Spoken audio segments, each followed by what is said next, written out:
Bienvenue sur le podcast de Oupsies Mama, un podcast qui s'adresse spécialement aux filles. Tu te sens parfois seule dans ta vie et avec tes questions? T'as envie d'entendre un point de vue avisé sur des choses très variées? Alors ouvre tes écoutilles, Oupsies Mama en a sous la pédale. Aujourd'hui, nous allons parler de techniques pour arrêter de tout le temps consommer. Parce qu'il faut se l'avouer, on est quand même dans une société de tentation permanente et acheter des choses, ça fait du bien. Consommer, ça fait du bien. Ça fait des shots de dopamine, des shots d'endorphine ou je ne sais quoi, tout ce que vous voulez. Ça dépend de l'achat, ça dépend des circonstances. Il y a plein de petites molécules qui entrent en jeu dans l'histoire et ces petites molécules qui nous récompensent de nos achats, c'est ça qu'on recherche. Bien souvent, c'est vrai qu'une fois que les achats sont ramenés à la maison, ils perdent un peu de leur superbe, alors on est contente de les posséder, c'est certain, mais très vite, ils ne nous suffisent plus. Donc, c'est bien la preuve que tous ces achats sont vains et qu'il faut réussir un petit peu à se raisonner. Ce sujet t'a tapé dans l'oreille, alors reste avec moi, on commence.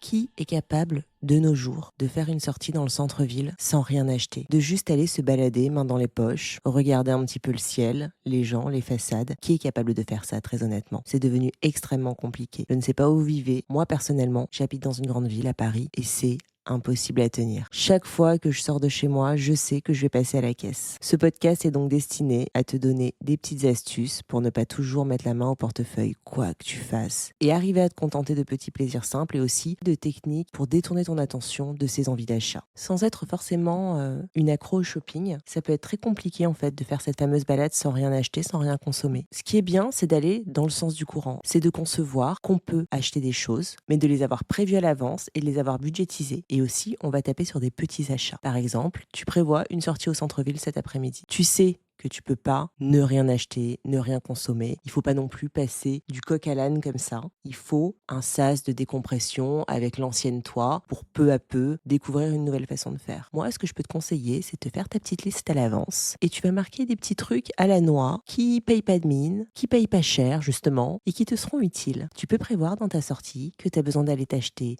3 abricots, une savonnette et une boule de bain. Et le tout pour une dizaine d'euros. Ça peut être un but. En fait, si tu as ça dans un coin de ta tête, cette mini-liste de mini-choses, ça te donnera moins envie de craquer sur une nouvelle jupe, une énième jupe, et j'ai envie de dire, à 45 € dans une vitrine dont tu n'avais absolument pas besoin, mais qui vient te happer comme ça, parce que tu seras focus sur une mission que tu te seras donnée. Et c'est une mission, en fait, avec des achats quotidiens, des achats d'hygiène, de beauté. Ça peut aussi être sur ta petite liste de trouver un très bon dentifrice avec tel parfum, un parfum de goût de fruits, ou un dentifrice qui a la particularité d'être bénéfique pour les gencives, ou d'avoir une bonne action anti-tartre, ou une bonne action contre les caries, ou une action haleine fraîche. La savonnette que tu recherches, ça peut aussi être un gel douche. Tu décides que tu pars à la recherche d'un gel douche de senteur fraîche, de senteur parfumée ou de senteur fruitée. Tu peux te dire que tu veux absolument ramener 500 grammes de fruits de saison, ou passer à la boucherie, te prendre telle sorte de viande, ou à la poissonnerie, te prendre un poisson que tu as l'intention de mettre au four de telle manière, et que par là même, il te faut 2 tomates et un oignon. Et comme tu es focus sur ces objectifs, tu seras moins amené à consommer des tas de choses sur ta route imprévues, parce que tu as un but. Une autre chose à faire sur ton chemin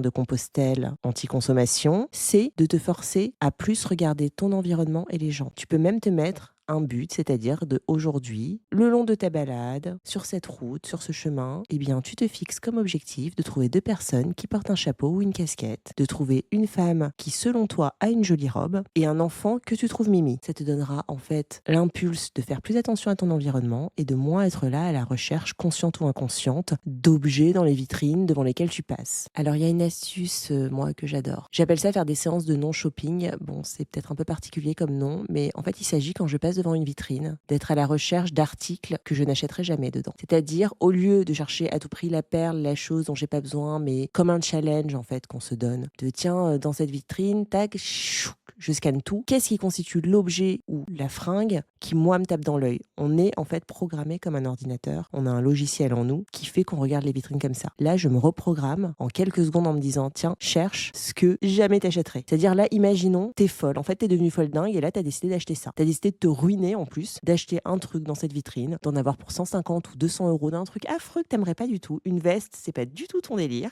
Ou des chaussures. Enfin voilà, ah ouais, ça y est, tu serais devenue folle. Là, c'est bien, vous passez devant un magasin de chaussures, vous vous dites, allez, si j'étais devenue complètement folle dingue, là, j'achèterais quoi? Mettons, allez, je rentre, je suis dingue, je claque du blé là-dedans et je ressors avec ces godasses là au pied. Allez, ça peut être des espèces de mini talonnettes carrées en vinyle, de couleur bleu canard. Ça peut être des grosses bottes à lacets, un truc qui n'est pas du tout de votre genre. Ça peut être ce que vous voulez, mais du coup, ce faisant, ça vous fait rigoler. Vous avez un peu l'impression de faire quand même une forme de lèche-vitrine, mais de lèche-vitrine totalement anti-consommation. Et ça permet de ne pas être inconsciemment en train de scanner les vitrines à la recherche d'un objet qui pourrait vous plaire. Ensuite, une autre technique, vous voyez des fringues qui sont chez vous. Pas forcément des fringues que vous aimez plus, mais bon, ça fait longtemps que vous les mettez plus. Vous les avez depuis 1 an, 2 ans, 5 ans. Voilà, elles sont là. Bon, si elles disparaissaient, vous seriez pas non plus à genoux sur le tapis du salon à pleurer. C'est pas pour ça que vous avez forcément envie de vous en débarrasser, mais bon, je sais pas, mettons quelqu'un arriverait et vous en donnerait quelques bifetons, pourquoi pas les revendre. Ou tiens, une amie dirait qu'elle a flashé là-dessus, elle vous supplierait là de lui donner cette veste. Oh, qu'à cela ne tienne, qu'elle la prenne. Même si bon, c'est pas quelque chose que vous avez envie forcément de mettre dans un vide-grenier demain. Mais voilà, et prenez dans votre tête quelques fringues comme ça, comme si vous les aviez balancées dans un grand sac en plastique justement pour les emmener à la friperie du coin. Et en fait, vous savez très bien que si vous ameniez ces fringues à la friperie du coin, on vous en donnerait tripette. Parce que c'est la dure réalité de la seconde main. Si la boutique déjà se fait un petit bénéfice là-dessus, elle est contente, c'est son modèle économique, mais vous n'espérez rien de plus. 3 francs 6 sous qu'on vous paiera rubis sur l'ongle.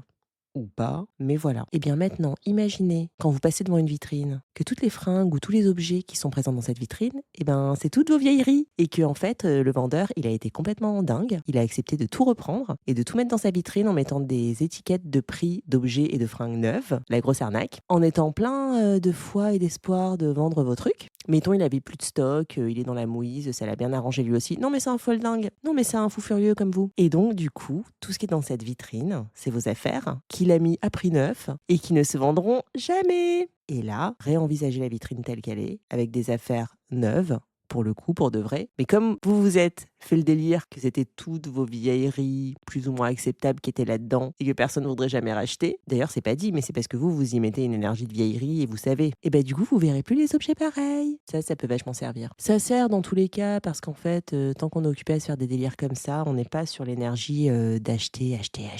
On est occupé à chercher un truc moche dans la vitrine, ou on est occupé à imaginer que ça, c'est un truc à nous en dépôt-vente qui se vendra pas. On est occupé à se demander, là, les abricots, on va les trouver où? Parce que bon, il y a le maraîcher du coin qui est fermé le mardi matin. Et puis, on devait trouver quelqu'un aussi qui porte un chapeau. L'un dans l'autre, ce faisant. Notre esprit, il s'est occupé, il a mouliné avec d'autres paramètres. Et vous verrez que quand vous prenez la chose comme ça, vous allez rentrer en ayant dépensé très peu. Vous vous sentirez léger, vous verrez plus les vitrines de la même façon et ça vous aura bien aidé. Une fois chez vous, après cette sortie de l'enfer qui finalement s'est transformée en joli petit pèlerinage léger, ce que vous pouvez faire, une bonne activité, c'est de retrier une énième fois ou une première fois depuis longtemps votre garde-robe et vous apercevoir que vous avez tellement de choses. Et des choses même que vous ne pensez pas à mettre. Là, faites quelques essayages de tenues qui vous semblent bien, mais que vous aviez oublié, qui sont dans un coin, et ça coupe beaucoup l'envie d'acheter. Parce qu'en fait, une fois à la maison, on n'est pas sorti d'affaires. Il y a encore Internet, les sites de e-commerce, c'est le cauchemar aussi.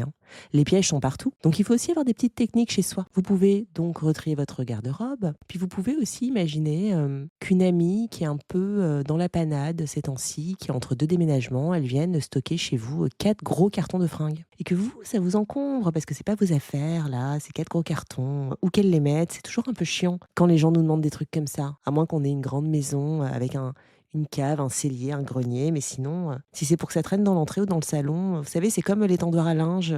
Il le faut, mais on n'en peut plus. Donc voilà, elle mettrait ces 4 cartons de fringues. Et il y aurait même 1 carton sur 4, ce serait des fringues neuves encore avec l'étiquette. Mais vous, ça vous agace quand même. C'est quand même du bazar chez vous, de la charge mentale, des objets, une vibration. Et d'un coup, vous serez bien contente de ni avoir les affaires de votre pote et ni d'avoir ramené des choses aussi de votre sortie au centre-ville. D'un coup, vous voudrez plus rien. Oh là là, Dieu merci, ce que j'ai, et c'est bien assez, parce qu'en plus, vous viendrez de triez votre placard et vous aurez vu que vous avez 3 fois trop de trucs, que vous rentabilisez pas les fringues, vous les faites pas assez tourner, etc.